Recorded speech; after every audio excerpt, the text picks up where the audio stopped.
সবকিছুই যিনি সৃষ্টি করেছেন, সব যার ইশারাতে কাজ করেন, সর্বশক্তিমান মহান আল্লাহ তিনি, যিনি সবাইয়ের তিনি স্রষ্টা, তিনি হলেন হযরতে মুসার আল্লাহ।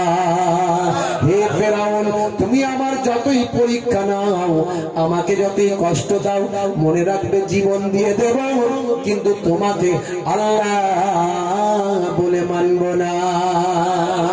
হে তরুণ যুবকেরা, হে আমার বন্ধুরা, এই কথা বলার সঙ্গে সঙ্গে ফেরাউন ওই কেসবিন নাসির ভাই আমার ওই মহিলার সন্তানগুলোকে একটার পর একটা চোখের সামনে ফুটন্ত তেলেতে ফেলে দিল।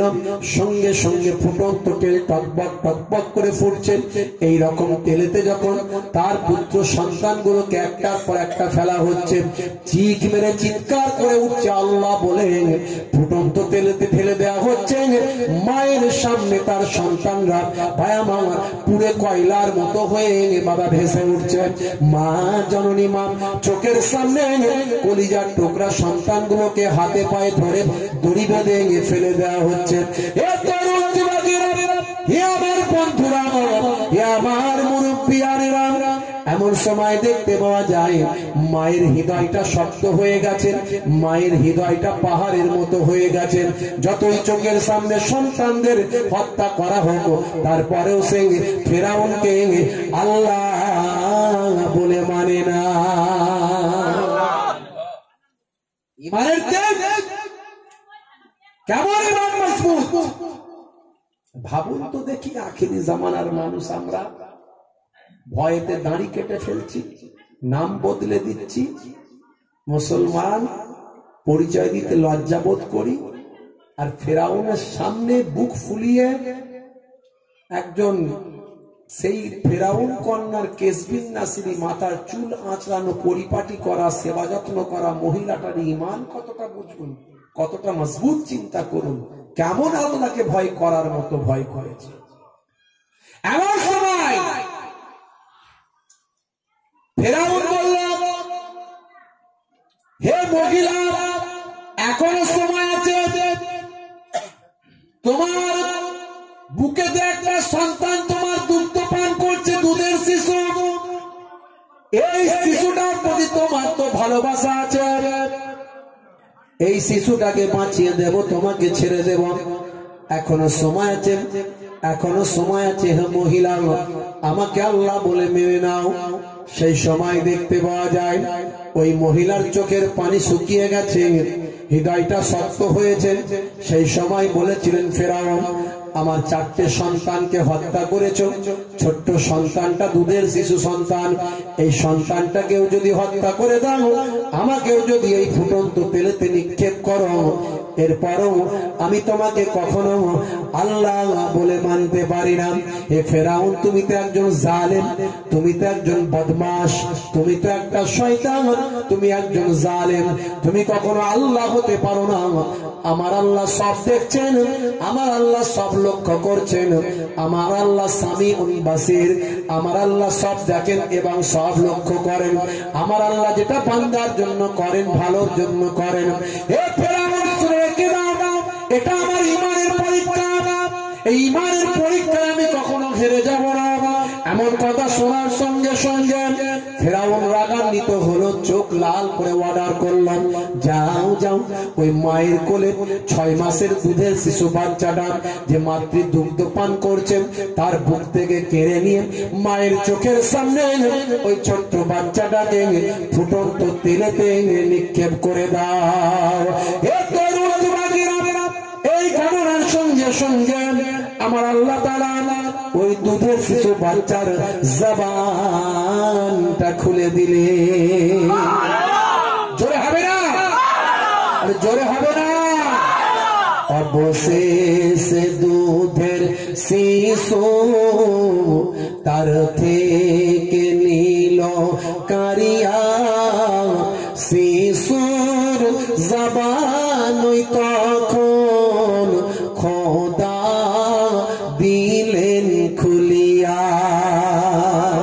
অবশেষে দুধের শিশু তার থেকে নীল দিল কারিয়া শিশুর জবান তখন খোদা দিলেন খুলিয়া শিশু বলে তখন কেদো না মা এখন জান্নাত দেখিতে পাই গো চলো একসাথে মাগো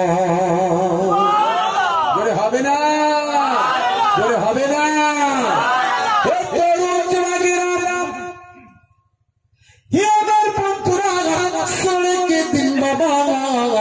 জেনে রেখে দেন এমন সময় দেখতে পাওয়া যায় মায়ের কোল থেকে যখন দুধের শিশু বাচ্চাটাকে যখন তুলে নিয়ে যাওয়া হচ্ছে বাচ্চার জবান আল্লাহ খুলে দিয়েছে মা গো ও মা ভয় করো না ভয় করো না বাচ্চার জবান থেকে জবান খুলে গেছে আল্লাহ খুলিয়ে দিয়েছেন 6 মাসের বাচ্চা কথা বলছে মা গো মা চিন্তা করো না আমি আল্লাহর জান্নাত দেখতে পাই মায়ের জবানটা মায়ের ঈমানটা বেড়ে গেল ঈমানে মজবুতি হয়ে গেল মা জানে আমাকে মরতে হবে সন্তানের সঙ্গে ওই বাবা ফুটন্ত আগুনে ফুটন্ত তেলেতে ঝাঁপ দিল ঝাঁপ দিয়ে আল্লাহর জান্নাতি হয়ে গেল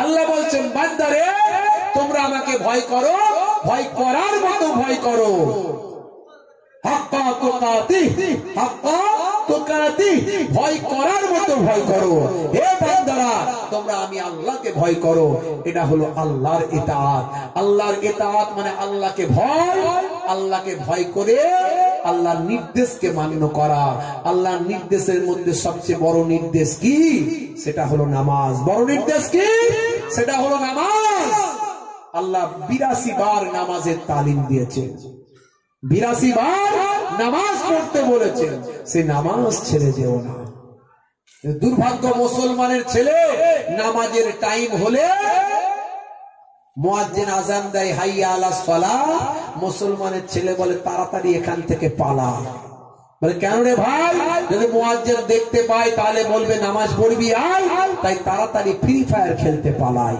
মুসলমানের ছেলে বাঁশবাগানের ধারে পুকুরের পারে নদীর ধারে 4-5 বন্ধু মিলে মোবাইলে শুধু গুলি চালায় ঢিডি ঢিডি ঢিডি ঢিডি ঢিডি ঢিডি ওদিকে আজান হয় এখান দিয়ে ঢুকে ওখান দিয়ে বেরিয়ে যায় মসজিদে যাওয়ার তাদের সময় নাই আছে না নাই আখেরি জামানা বিপদ আমাদের আস্তে পিষ্টে তাই ঘিরে ফেলেছে চারিদিকে তাকিয়ে দেখো মুসলমান আজ লাঞ্ছিত অপমানিত লজ্জিত মুসলমান মার খেয়ে খেয়ে শেষ মুসলমানের পাশে দাঁড়ানোর কেউ নাই কেন নাই তার কারণ হচ্ছে আমরা আল্লাহ ছেড়ে দিয়েছি নবী ভুলে গেছি আল্লাহর নির্দেশ ভুলেছি রাসূলের নির্দেশ ভুলেছি বন্ধুরা আমার তরুণ যুবকেরা আমার মুরব্বিয়ানেরা আমার দেখুন ফিলিস্তিনের দিকে তাকিয়ে দেখুন প্যালেস্টাইনের দিকে এ পর্যন্ত প্রায় 16 থেকে 17,000 নিরীহ নিরস্ত্র অসহায় ফিলিস্তিনি নর নারী দুধের শিশু বাচ্চাদেরকে উপর থেকে বোমা ফেলে ফেলে ঘর বাড়ি বিল্ডিং ধ্বংস করে মাটির সঙ্গে তাদেরকে ভাই আমার মিশিয়ে দিয়েছে এখন পর্যন্ত কিছু কম বেশি 16,000-এরও বেশি ভাই আমার নিরীহ নিরস্ত্র ফিলিস্তিনিদের শহীদ করে দিয়েছে ইন্না লিল্লাহি ওয়া ইন্না ইলাইহি রাজিউন আল্লাহ রাব্বুল আলামিন তাদের শাহাদাতের মর্যাদা দান করেন বলুন আল্লাহুম্মা আমিন হামাসের সঙ্গে তারা পারে না হামাসকে মারতে পারছে না আল্লাহ ওই ছোট্ট সংগঠনের এত ক্ষমতা দিয়েছে এটা আমার নবীর হাদিস 1450 বছর আগে বিশ্ব নবী ভবিষ্যৎবাণী করে দিয়েছেন বলেছেন বাবা শাম থেকে একদল মুজাহিদ একদল মানুষ তারা ইসলামের জন্য দিনের জন্য ন্যায়ের জন্য সত্যের জন্য সততার জন্য ঈমানের জন্য নিরীহ অসহায় মানুষের জন্য হকের পথে তারা লড়াই করতেই থাকবে এই লড়াই করতে করতে করতে করতে লড়াই বন্ধ হবে না এক সময় দেখা যাবে লড়াই করতে করতে ইমাম মাহদী আলাইহিস সালাম আসবেন পৃথিবী আবার বিজয় হবে, ইসলামের আবার প্রাথমিক যুগ এসে হাজির হবে, যেন ইসলাম নতুন করে আবার তৈরি হয়েছে, প্রাথমিক অবস্থা হবে, সারা পৃথিবীর মানুষ ইমানদার হয়ে যাবে। বুঝতে পারছেন? এই নবীর হাদিস মিলে যাচ্ছে, এই লড়াই বন্ধ হবে না, ৭৫ বছর ধরে চলছে, চলতেই থাকবে। আপনারা দেখেছেন যুদ্ধ বাড়ছে, যুদ্ধ কমছে না। ইসরায়েলি সৈন্যরা ভাবছে যে মনে হয় তাড়াতাড়ি যুদ্ধ শেষ হয়ে যাবে। আজ 2 মাস হয়ে গেল, কিছু কম বেশি। তারা পাগল হয়ে যাচ্ছে, ম্যাক্সিমাম ইসরায়েলি সৈন্যরা ম্যাড হয়ে যাচ্ছে তাদের কথা চিন্তা করে। তারা বুঝতে পারছে না কোনটা দিয়ে ফুস করে মাটির তলা থেকে উঠছে, গুলি করছে, মারছে, আবার ঢুকে যাচ্ছে, তাদেরকে দেখতেই পাচ্ছে না। ভাই আমার আশ্চর্য হয়ে যাচ্ছে, ব্রেন তাদের খারাপ। অনেকজন ভয়ে পালিয়ে যাচ্ছে, পালিয়ে গিয়েও ঠিক নাই। ওদিকে নেতানিয়াহু তাদের শাস্তি দিচ্ছে, আর এদিকে থাকলে হামাস মেরে ফেলছে। তারা অস্থির হয়ে পড়ছে, এত হাজার হাজার মানুষকে আমরা মারছি, যুদ্ধ কিন্তু কমছে না। মানুষ মরে গিয়ে শেষ হয়ে যাচ্ছে, ঘর বাড়ি ভেঙে গিয়ে মরুভূমি হয়ে যাচ্ছে, কিন্তু কোথা থেকে যে তারা উঠে আসছে, এসে আমাদের হত্যা করে আবার চলে যাচ্ছে। আমাদের এত বিশাল সৈন্য, এত বিশাল অস্ত্র, এত বিশাল ট্যাঙ্ক, তারা কোথা থেকে গুলি করে আমাদের শেষ করে দিচ্ছে। তাকিয়ে দেখুন বন্ধুরা আমার। তাই বড় বড় যারা বিচক্ষণ, তারা বলছে এই যুদ্ধে এখনো পর্যন্ত ইসরায়েল হেরে আছে, জিতে আসেনি। ইসরায়েল এখনো পর্যন্ত হেরে আছে, জিততে পারেনি। তারা নিরীহ মানুষদের হত্যা করছে শুধু রাগেতে। এ লড়াই আরো বাড়ছে, আরো চলছে। দিনের পর দিন ইসরায়েলি সৈন্যদের তারা হত্যা করছে। শত শত ইসরায়েল সৈন্য হত্যা হচ্ছে, শত শত তাদের যুদ্ধাস্ত্র ধ্বংস হচ্ছে, কিন্তু হামাসকে তারা মারতে পারেনি। হামাসকে তারা মেরে দেখাতে পারেনি একসঙ্গে 500টা হামাস সদস্যকে আমরা হত্যা করেছি, দেখাতে পারিনি। এই ভিডিও ফুটেজ এখনো পর্যন্ত মার্কেটে আনতে পারেনি। কারণ আমার রাসূলের 1450 বছরের আগের হাদিস, ভবিষ্যৎবাণী রাসূল করে দিয়ে গেছেন যে শাম থেকে একদল মুজাহিদ তারা ন্যায়ের পথে লড়াই করবে। আজকে হামাস তার দেশের জন্য লড়াই করছে। এরা হলো বিপ্লবী স্বাধীনতাকামী দল, এরা রাজনৈতিক শক্তি। ওই হামাস মানুষের জন্য লড়াই করছে, ফিলিস্তিনকে রক্ষা করার জন্য লড়াই করছে। বন্ধুরা আমার, তরুণ যুবকেরা আমার, মুরব্বিয়ানেরা আমার, একটু ভেবে দেখুন, তারা লড়াই করছে নামাজের জন্য, তারা লড়াই করছে মসজিদে আকসার জন্য, মসজিদে আকসাকে ফিরিয়ে আনার জন্য। আর আমরা মসজিদে যাচ্ছি না, তারা মসজিদে যাবার জন্য লড়াই করছে, তারা নামাজের জন্য লড়াই করছে। আর আমাদের নামাজের আওয়াজ দিলে আমরা মসজিদ তলা থেকে পালিয়ে যাচ্ছি। বুকে হাত দিয়ে চিন্তা করুন। আল্লাহ বলছেন, বান্দারে, যে আমাকে ভয় করবে সে কখনো নামাজ ছেড়ে দিতে পারবে না, সে কখনো নামাজ ছেড়ে দিতে পারবে না। নামাজ ছেড়ে দিয়ে কখনো আল্লাহকে ভয় করা হয় না। আল্লাহর প্রকৃত বান্দা হওয়া যায় না নামাজ ছেড়ে দিয়ে। হে তরুণ যুবকেরা, হে আমার বান্দার বন্ধুরা, হে আমার মুরব্বিয়ানেরা, বাপজিরা, শুনে রেখে দেন, আমার আল্লাহ কোরআন মাজিদে 82 জায়গায় নামাজের কথা বললেন। আমার আল্লাহ বললেন, ইন্নাস সালাতা তানহা আনিল ফাহশাই ওয়াল মুনকার, নিশ্চয় নামাজ তোমাকে অশ্লীলতা, অন্যায় থেকে দূরে সরিয়ে দেবে। নামাজ ছেড়ে দিও না। ওয়া আকিমুস সালাত ওয়া আতুজ যাকাত ওয়া আরকাউ মা'আর রাকিন, তোমরা সালাতটা নামাজটা কায়েম করো, যাকাতটা প্রদান করো, ঠিকঠাক বাৎসরিক খরচ খরচা হিসাব করে, লাভ্যাংশ থেকে শতকরা 2.5 টাকা হিসাব করে যত টাকা হয় নিজের নিকটস্থ আত্মীয় স্বজন, গরিব দুস্থ অসহায় মানুষদের তোমরা দান করো। মাদ্রাসা মসজিদ মক্তবে তো ভাই আমার মাদ্রাসায় দান করো। ভাই আমার দোস্ত, আমার মসজিদে নয়, মাদ্রাসায় মক্তবে, যেখানে গরিব দুস্থ মানুষ থাকে সেই জায়গায় দান করো। প্রথমত তোমার নিকট আত্মীয় স্বজন যারা গরিব দুস্থ অসহায় তাদের দাও, যাকাতটা প্রদান করো। আর আমার আল্লাহ বললেন, ওয়ারকাউ মা'আর রাকিন, অর্থাৎ রুকুকারীদের সঙ্গে রুকু করো, তার মানে জামাতে নামাজ পড়ো। নামাজ নামাজের মধ্যে আছে সুন্দর ব্যায়াম। বড় বড় পণ্ডিতেরা, বড় বড় ভাই আমার বিশেষজ্ঞরা, যারা স্বাস্থ্য বিশেষজ্ঞ, তারা নামাজ নিয়ে গবেষণা করে বলছে আল্লাহ যা শিখিয়েছে বান্দার ভালোর জন্য। মহান আল্লাহ মানুষ সৃষ্টি করেছেন, মানুষের জন্য নীতিমালা তৈরি করেছেন। আল্লাহর নীতিমালা কখনো ভুল হয় না। মানুষ সৃষ্টি করেছেন যিনি, নীতিমালাও দিয়েছেন তিনি। মানুষ সৃষ্টি করেছেন যিনি, রুলস দিয়েছেন তিনি। প্রোডাক্ট পাঠিয়েছেন যিনি, প্রোডাক্ট কেমন ভাবে ব্যবহার হবে সেটাও লিখে দিয়েছেন তিনি। তার কথা কখনো ভুল হয় না। সেটা দুনিয়াতেও উপকার হবে, আখেরাতেও উপকার হবে। তাই নামাজ নিয়ে গবেষণা করে বলছে নামাজের থেকে ভালো ব্যায়াম আর কিছু হতে পারে না। আপনি নামাজটা পড়বেন, শরীর আপনার সুস্থ থাকবে, কিন্তু সুস্থ শুধু ব্যায়াম করার জন্য নামাজ পড়লে ওই নামাজ আল্লাহর দরবারে কবুল হবে না। অটোমেটিক আমার আল্লাহ যা দিয়েছেন সেটা দুনিয়াতেও উপকারে লাগবে, আখেরাতেও উপকারে লাগবে। হে রোজার কথা যদি চিন্তা করি, রোজাটা হলো অটোফেজি। আমার আল্লাহ কোরআন মাজিদে জানিয়ে দিয়েছেন ইয়া আইয়ুহাল্লাযীনা আমানু কুতিবা আলাইকুমুস সিয়াম কামা কুতিবা আলাল্লাযীনা মিন ক্বাবলিকুম লাআল্লাকুম তাত্তাকুন।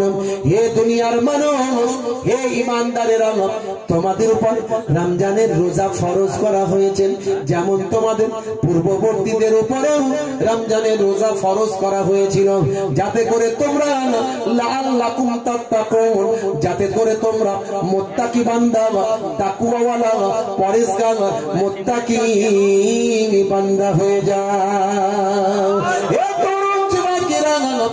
আমার মুরব্বিয়ানিরা, রমজানের রোজা আমরা রাখি 1450 বছর থেকে।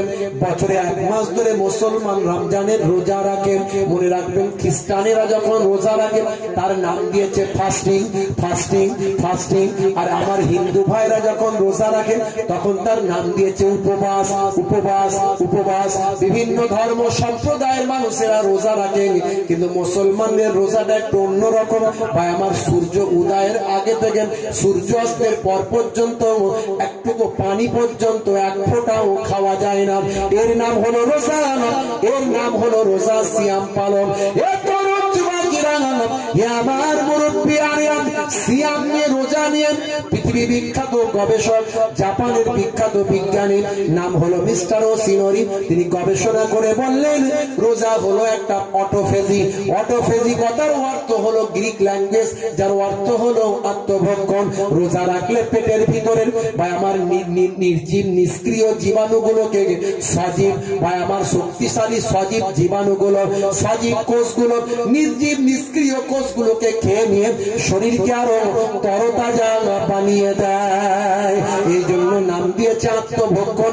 এই আত্মভক্ষণের মাধ্যমে শরীর আরো নতুন ভাবে সুস্থ হয়ে ওঠে। রোজা নিয়ে গবেষণা করে নোবেল প্রাইজ পেয়েছেন জাপানের বিজ্ঞানী ওসিনোরি। প্রোডাক্ট তৈরি করেছেন যিনি, পুস্তিকা দিয়েছেন তিনি, অর্ডার জারি করেছেন তিনি। তাই সেই অর্ডার কখনো ভুল হবে না, সেই নীতিমালা কখনো ভুল হবে না। আল্লাহ যা বলেছেন, যা দিয়েছেন আমার আপনার উপকারের জন্য, এটার মধ্যে আমার আপনার দুনিয়াতে উপকার আছে, আখেরাতে উপকার আছে। আল্লাহকে ভয় করলে সে রোজা ছাড়তে পারবে না, আল্লাহকে ভয় করলে সে নামাজ ছাড়তে পারবে না। নামাজের বাহানা দিয়ে বলে দুনিয়ার কাজ দেখিয়ে বলে কাজের মধ্যে ব্যস্ত থাকি। মনে রাখবেন, কাজ আগে না নামাজ আগে? জোরে বলে, সত্যি কথা বলছি কি? আমরা অনেকে বলি বটে যে নামাজ আগে, কিন্তু দেখা যায় তার কাছে সবচেয়ে আগে কাজ। বলে হুজুর আমার কাজ আছে, কাজ করতে হয়, তো নামাজ কখন পড়বো? কিন্তু মনে রাখবেন, নামাজকে বলো না কাজ আছে, বরং কাজকে বলো নামাজ আছে। তাই নামাজের সময় হলে সবচেয়ে আগে আপনাকে আমাকে নামাজটা পড়তে যেতে হবে, কোন রকম কাজের বাহানা দিলে হবে না। নামাজের ওয়াক্তটা হবে যখনই মসজিদে চলে যাও তুমি তখনই। নামাজের ওয়াক্তটা হবে যখনই মসজিদে চলে যাও তুমি তখনই।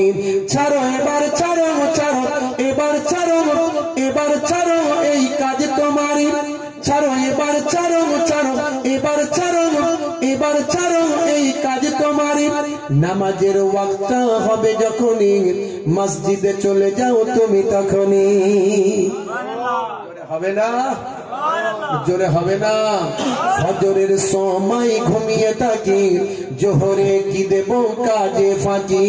ফজরের সময় ঘুমিয়ে থাকি, জোহরে কি দেব কাজে ফাঁকি। রাখো এসব রাখো রাখো এসব রাখো এসব রাখো কথা তোমারই। রাখো এসব রাখো রাখো এসব রাখো এসব রাখো কথা তোমারই। আসরার মাগরিব হেলা করি, দোকানার আড্ডায় সময়টা দিন। মরলে তোমাকে যেতে হবে মাটির নিচে ঘর তোমারই। নামাজের ওয়াক্তটা হবে যখনই মসজিদে চলে যাও তুমি তখনই। বলুন ইনশাআল্লাহ, বলুন ইনশাআল্লাহ। সারাদিন কাজ করে বলে এশার নামাজ পড়া হয় না হুজুর, তাড়াতাড়ি ঘুমিয়ে পড়ি, কি করব? এশার সময় ঘুমিয়ে পড়ি, শরীরটা ক্লান্ত মেলিয়ে দি। এশার সময় ঘুমিয়ে পড়ি, শরীরটা ক্লান্ত মেলিয়ে দি। না না এসব বলো না, এসব বলো না, এসব বলো না পান্ডা তুমি। না না এসব বলো না, এসব বলো না, এসব বলো না পান্ডা তুমি। রুজি রুটি দিচ্ছে যিনি, জীবন মরণের মালিক তিনি। জোরে হবে না? রুজি রুটি দিচ্ছে যিনি, জীবন মরণের মালিক তিনি। তোমায় আমায় জীবন দিয়ে ভালো রেখেছেন প্রভু আমারই। নামাজের ওয়াক্তটা হবে যখনই মসজিদে চলে যাও তুমি তখনই। রুজি রুটি দেওয়ার মালিক কে? জোরে বলেন কে? চাষটা করেছেন, ফসলটা দেওয়ার মালিক কে? জোরে বলেন। ফসলে যদি পোকা লেগে যায়, কোন স্প্রে যদি কাজ না হয়, দেখলেন না আলু বসিয়েছিল পানি হয়েছিল, আল্লাহ একদিন দুদিন পানি দিলেন, আলু বসিয়েছিল নতুন পাঞ্জাবের বীজ সব ডুবে গেল। এই ডুবে যাওয়ার জন্য চাষি খুব কষ্ট করে চাষ করেছিল, আত্মহত্যা করে ফেললো। আসলে ইমানে মজবুতি ছিল না তো আত্মহত্যা করে ফেলেছে। আমার চাষ নষ্ট হয়ে গেল, মারা গেল। আমার ইসলাম বলছে যে কোনো অবস্থাতেই আত্মহত্যা করা হারাম, আত্মহত্যা করা হারাম। দুনিয়াতেও কষ্ট পাবে, আখিরাতেও জাহান্নাম পাবে। কিন্তু আমার বলার উদ্দেশ্য যে আপনি চিন্তা করুন মানুষ কত কষ্ট পেয়ে ভাই আমার আত্মহত্যা করে ফেলে। তাহলে চাষে বরকত দেওয়া রুজি রুটি দেওয়ার মালিক কে? জোরে বলেন কে?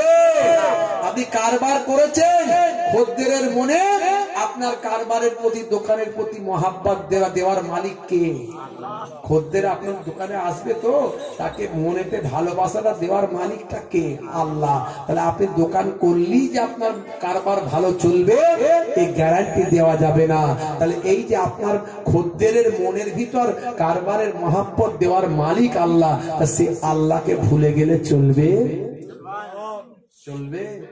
দিনে রাতে আমার দাদা যান পীরনগর হুজুর পীর কেবলা রহমাতুল্লাহ আলাইহি বলতেন, বাবা যাকে জিন্দা ওলি বলা হতো, সেই হুজুর কেবলা বলতেন, বাবা দিনে রাতে 24 ঘন্টায় 5 ওয়াক্ত নামাজ 12 মিনিট করে সময় দাও। 5 12 60, 1 ঘন্টা।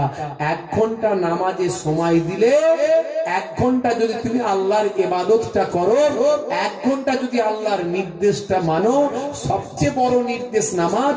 1 ঘন্টা যদি তুমি নামাজের জন্য সময় দাও, আমার আল্লাহ তোমার বাকি 23 ঘন্টা কামিয়াবি করে দেবে, 23 ঘন্টা সাকসেসফুল করে দেবে। আমার নানা জান ফুরফুরা শরীফের ছোট হুজুর পীর কেবলা রহমাতুল্লাহ আলাইহি বলতেন, বাবা কি দিয়ে বোঝাবো, কি দিয়ে বোঝাবো? ঝোড়া আর কোদাল দিয়ে বোঝাও বাবা, ঝোড়া আর কোদাল দিয়ে বোঝাবো? বন্ধুরা আমার, তরুণ যুবকেরা আমার, নামাজ ছেড়ে দিয়ে কখনো আল্লাহর মহাব্বত হয় না। নামাজ ছেড়ে দিয়ে কখনো আল্লাহকে ভয় করা যায় না। আল্লাহকে ভয় করতে হলে আল্লাহর নির্দেশকে মান্য করতে হবে। জোরে বলুন সুবহানাল্লাহ। আমি তাহলে আর এই আল্লাহর ভয়ের কথাটা ছেড়ে দিয়ে এবার রাসূলের ভালোবাসার কথায় আসি। আতিউল্লাহ বলেছিলাম, আল্লাহর ইতাআত, এবার রাসূলের